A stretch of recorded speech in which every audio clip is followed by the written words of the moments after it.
Dakar, quartier de la Médina, 1959. Dans une famille de griots, ces gardiens de la mémoire orale d'Afrique de l'Ouest, naît un enfant à la voix déjà singulière. Il s'appelle Youssou N'Dour et il va devenir l'une des voix les plus reconnaissables de toute la musique africaine. Très jeune, il chante dans les fêtes de son quartier. Sa voix haute et perçante, chargée d'ornements hérités de la tradition griotique, ne passe pas inaperçue. À 20 ans, il prend la tête du Super Étoile de Dakar et invente avec eux un genre qui va marquer tout un continent. Le mbalax, un mariage explosif entre les percussions sabar traditionnelles et les instruments modernes. Guitares électriques, cuivres, synthétiseurs. Sa rencontre avec Peter Gabriel, au milieu des années 80, ouvre les portes du monde. Il tourne à travers la planète, collabore avec Paul Simon, devient un ambassadeur naturel de la musique africaine sur les scènes internationales.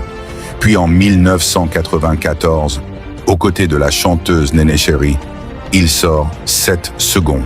Le titre devient un tube mondial, chanté en 3 langues, anglais, français, wolof, comme un symbole de dialogue entre les cultures.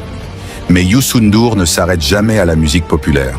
En 2004, il surprend tout le monde avec Egypt, un album consacré à la spiritualité soufie, enregistré avec un grand orchestre égyptien.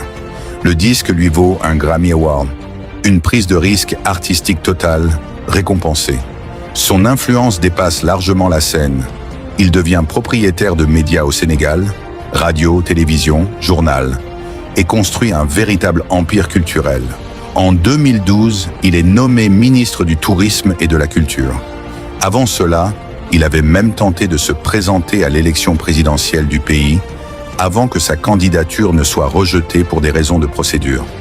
Ce qui rend Youssou N'Dour unique, c'est cette capacité à ne jamais choisir entre racines et modernité. Sa voix reste profondément sénégalaise, même quand elle chante pour le monde entier. Il a fait du mbalax un genre respecté internationalement, sans jamais le trahir.